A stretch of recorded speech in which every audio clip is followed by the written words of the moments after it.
आज होली थी। बाहर सभी लोग होली के रंग में डूबे हुए थे। कोई किसी को रंग लगा रहा था तो कोई गुलाल, कोई किसी पर रंगों भरी पिचकारी मार रहा था तो कोई कीचड़ में लिपटा हुआ कुछ अलग ही नजर आ रहा था। लेकिन सभी की जुबान पर एक ही बात थी, होली है भाई होली, बुरा न मानो होली है। लेकिन बाहर के इतने शानदार रंगों से अनजान दीपेंद्र अपने कमरे में बैठा मोबाइल में गेम खेल रहा था। तभी उसकी आंखों पर किसी ने पीछे से अपना हाथ रखा। दीपेंद्र, कौन? माला। अरे पहचानिए पहचानिए। दीपेंद्र, माला, माला भाभी। माला, अरे वाह देवर जी, आप तो तुरंत पहचान गए। माला ने अपना हाथ दीपेंद्र की आंखों से हटाया और जैसे ही उसने अपना हाथ हटाया तो उसने देखा कि उसके सामने सिर्फ माला भाभी ही नहीं बल्कि दिव्या और रंजना भाभी भी हैं। दिव्या और रंजना भाभी के हाथों में ढेर सारा रंग था। दीपेंद्र को समझ पाता उसके पहले ही उन लोगों ने उसके चेहरे पर रंग लगाना शुरू कर दिया। तीनों भाभियां, होली है होली, आज तो हम आपको ऐसे रंगेंगे कि रंग छुड़ाने में आपको कम से कम 10 दिन लगेंगे। हाँ। ये कहकर उन लोगों ने फिर से दीपेंद्र को रंग लगाना शुरू कर दिया। इस बीच मिला भाभी ने बाल्टी में रंगों को घोला और दीपेंद्र की ओर देखते हुए कहा, माला, देवर जी तैयार है ना रंगों भरी बाल्टी में डुबकी लगाने के लिए? ये कहकर माला बाल्टी के रंगों को एक पिचकारी में भरकर दीपेंद्र पर डालने लगी। दीपेंद्र, अरे अरे, हो गया भाभी, अब कितना रंग लगाएंगी? माला, अरे ऐसे कैसे हो गया? भाभी और देवर की होली भी भला इतनी जल्दी खत्म होती है क्या? ये कहकर उन तीनों ने दीपेंद्र को पकड़ा और उसे बाहर ले जाने लगी। दीपेंद्र, अरे कहाँ ले जा रही हैं मुझे आप लोग? दिव्या, आप भी ना सवाल बहुत पूछते हैं, चलिए ना जहाँ ले जा रहे हैं। उसके बाद तीनों भाभी दीपेंद्र को एक रंग के भरे टब के पास ले गई। दीपेंद्र ने जब रंगों से लबालब उस टब को देखा तो बोल पड़ा, दीपेंद्र, उत्तरी, अभी और भी रंग बाकी है। दीपेंद्र की बात अभी ख़त्म भी नहीं हुई थी कि दिव्या भाभी ने उसे जोर का धक्का मारा और वो उस टब में जा गिरा। उसके बाद सारी भाभियाँ जोर जोर से खिलखिलाकर हंसने लगी और उससे कहने लगी, रंजना, क्यों देवर जी, आ रहा है भाभियों के साथ होली खेलने का मज़ा? दीपेंद्र, आ तो रहा है लेकिन ऐसा लग रहा है कि होली एक तरफा हो रही है। माला, अरे ऐसा क्यों? दीपेंद्र, क्योंकि अभी मैंने कहा रंग लगाया आप लोगों को रंग। अरे जैसे आप लोगों ने मुझे रंग से भर दिया, मुझे भी तो आपको रंग से भरना है। ये कहकर वो टब से बाहर निकला और तीनों भाभियों को टब में धकेलने लगा। दिव्या, अरे यार, ये देवर जी क्या कर रहे हैं? तीनों भाभियाँ, अरे छोड़ दो मेरा हाथ। अरे देवर जी छोड़िए ना। दीपेंद्र, अच्छा, जब आपकी बारी आई तो कह रही हैं छोड़िए छोड़िए। अरे कैसे छोड़ दें आपको? उसके बाद दीपेंद्र सभी को उस टब में डाल देता है और खुद भी टब में प्रवेश कर जाता है। दीपेंद्र, हाँ भाभी, अब ना होगी देवर और रंगीली भाभियों की ज़बरदस्त होली। टब में चारों के चारों होली की खुमारी में डूबे हुए थे। दीपेंद्र कभी माला भाभी को रंग लगाता तो कभी रंजना भाभी को, कभी तीनों भाभियाँ उसके चेहरे को फिर से रंग देती। दीपेंद्र, क्यों रंगीली भाभियों, ये वाली होली कैसी है? तीनों भाभियाँ, मस्त है। होली का मतलब ही यही है कि सब सही गलत को भुलाकर गले मिला जाए और मस्ती के रंगों में डूबा जाए। ये कहकर तीनों भाभियों ने दीपेंद्र को गले से लगा लिया। दीपेंद्र ने कभी सपने में भी नहीं सोचा था कि इस मोहल्ले में आने के बाद उसकी पहली होली इतनी शानदार और यादगार रहेगी। 6 महीने पहले ही तो वो इस मोहल्ले में रहने आया था। एक दिन जब वो अपनी बालकनी में खड़ा था तभी उसकी नज़र सबसे पहली बार माला भाभी पर गई थी। माला भाभी उस समय अपनी बालकनी में खड़ी अपने बालों को सुखा रही थी। माला भाभी की खूबसूरती देखकर वो बार बार उसे निहार रहा था। दीपेंद्र, वाओ, कितनी सुंदर है ये। क्या तीखे नैन नक्श हैं इसके। इसके लंबे घने काले बाल कितने प्यारे लग रहे हैं। तभी माला भाभी की नज़र दीपेंद्र पर गई। दीपेंद्र और माला दोनों की नज़रें मिली। दीपेंद्र बिल्कुल छिप गया। तभी माला भाभी ने उसकी ओर मुस्कुराते हुए देखा और अपनी एक आंख दबा दी।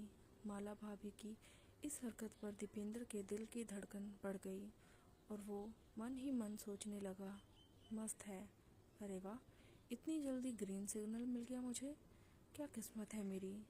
उसके बाद तो उन दोनों का नैन मटक्का हर दिन शुरू हो गया। कभी दीपेंद्र अपनी बालकनी में खड़ा उसका इंतज़ार करता तो कभी माला अपनी बालकनी में उसका इंतज़ार करती हुई मिलती। उन दोनों ने इशारों इशारों में बातें करके एक दूसरे का फ़ोन नंबर भी ले लिया था और वे घंटों बातें भी करने लगे थे। माला, अरे यार, फ़ोन रख भी दीजिए देवर जी, कितनी बातें करेंगे। दीपेंद्र, क्या करूँ भाभी, आपसे बातें करके जी नहीं भरता।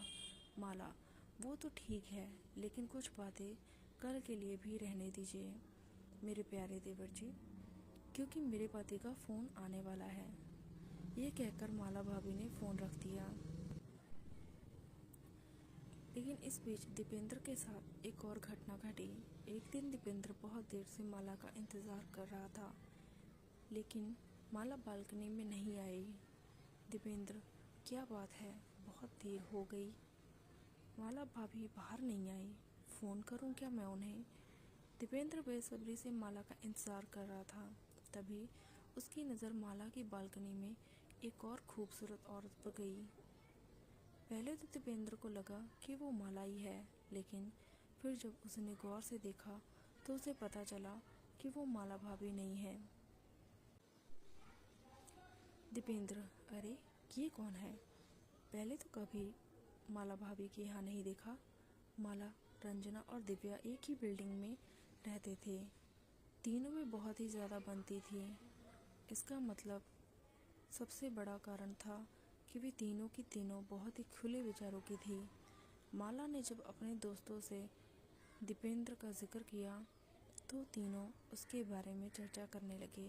दिव्या, सच में यार, बहुत ही हैंडसम है वो। रंजना, अच्छा, पर यार ये तो गलत बात है ना, पिछले 1 महीने से तो ज़िंदगी के मज़े ले रही है और हमें अब बता रही है। माला, बता तो दिया ना, छिपाया तो नहीं। दिव्या, अरे हमसे क्या छुपाओगी रानी, हम तो दीवार के आर पार भी देख लेते हैं। दीपेंद्र रंजना को देखकर ख्यालों में खोया हुआ था। तभी बालकनी में माला और दिव्या भी आ गईं। उसके बाद वो तीनों दीपेंद्र को देखकर मुस्कुराने लगी और उसे इशारों से मिलने के लिए बुलाया। दीपेंद्र जब पहली बार उनसे मिला और उन तीनों ने उसे जब ये बताया कि वे सभी उसे बहुत पसंद करती हैं, तो दीपेंद्र के मन में लड्डू फटने लगे। वो मन ही मन सोचने लगा, दीपेंद्र, वाह, इसे कहते हैं किस्मत का धनी होना। एक साथ 3-3 रंगीली भाभियों का प्यार। वाह दीपेंद्र, क्या किस्मत पाई है। माला, रंजना और दिव्या के पति बाहर जॉब करते थे। वो साल में कुछ दिनों के लिए अपने घर आते और फिर वापस लौट जाते।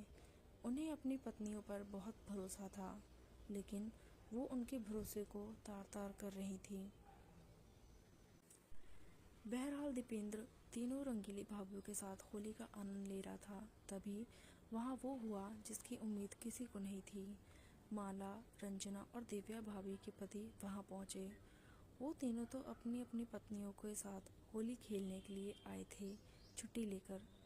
वो अपनी पत्नियों को सरप्राइज़ देना चाहते थे, लेकिन वो बेचारे खुद सरप्राइज़ हो गए। उन्होंने अपनी पत्नियों को इस बेशर्मी में दीपेंद्र के साथ देखा तो उन सभी का पारा 7वें आसमान पर चौं पहुँचा। माला का पति, ये सब क्या है, क्या है ये सब। माला जी, वो हम लोग होली खेल रहे हैं, पर आप लोग कब आए, आपने तो कहा था कि छुट्टी नहीं मिल रही। माला का पति, छुट्टी मिल गई और इस छुट्टी ने ही तुम लोगों की पोल खोल दी। अरे इस तरह से कौन होली खेलता है, हम लोग बाहर तुम्हारी खुशियों के लिए इतनी मेहनत करते हैं और बदले में तुम लोग हमें ये दे रही हो। रंजना और दिव्या के पति भी अपनी पत्नी पर काफ़ी आग बबूला हो रहे थे। रंजना और दिव्या के पति, हम लोग भी तुमसे दूर रहते हैं, अगर हम लोग वहाँ ये सब कर रहे होते तो तुम्हें कैसा लगता। पति पत्नी का रिश्ता प्रेम और विश्वास का है, उसे इस तरह कौन आग लगाता है। दीपेंद्र, जो अब तक मस्ती में डूबा हुआ था, उसके दिल की धड़कन अब बहुत तेज़ हो गई थी। उसे लग रहा था कि उन तीनों के पति उसकी ज़बरदस्त पिटाई करने वाले हैं। वो भागने की ताक में था कि तभी माला के पति ने कहा, माला का पति, देखो तुम लोग हमारे साथ खुश नहीं हो तो हम तुम्हें छोड़ देते हैं। तुम इस लड़के के साथ रहने के लिए आज़ाद हो। तुम लोग चाहो तो इसके साथ हमेशा के लिए रह सकती हो। हाँ। उनकी बातों को सुनकर दीपेंद्र ने कहा, दीपेंद्र, अरे ये क्या बात हुई। मौज मस्ती तक तो ठीक है, लेकिन साथ कौन रहेगा, और वो भी इनके, जो अपने पतियों की सगी नहीं हुई वो मेरी क्या सगी होंगी। मुझे नहीं रहना इनके साथ। दीपेंद्र की बातों को सुनकर तीनों को बहुत ही अजीब लगा। उन्हें खुद से घृणा होने लगी। उन्हें अपने किए पर बहुत पश्चाताप भी हो रहा था। उन्हें पहली बार एहसास हुआ कि उन्होंने कितनी बड़ी गलती की है। पश्चाताप के आंसू उनकी आंखों में दिखाई देने लगे थे। माला, हमें माफ़ कर दीजिए, हम गलत राह पर चल निकले थे। दुनिया में सबसे बड़ा पाप किसी के विश्वास को तोड़ना है। हमने आपका विश्वास तोड़ा है, हमें माफ़ कर दीजिए। माफ़ कर दीजिए हमें, ऐसी गलती फिर कभी नहीं होगी। तीनों के पतियों ने उन्हें माफ़ कर दिया और वहीं पास में रखे रंगों को उन्हें लगाते हुए कहा, तीनों के पति, होली है। होली के त्योहार के दिन तीनों भाइयों ने अपने जीवन से विश्वासघात का रंग निकाल दिया और प्रेम और विश्वास के रंग से अपना जीवन भर लिया। ये देखकर दीपेंद्र वहाँ से निकलकर अपने कमरे में आ गया।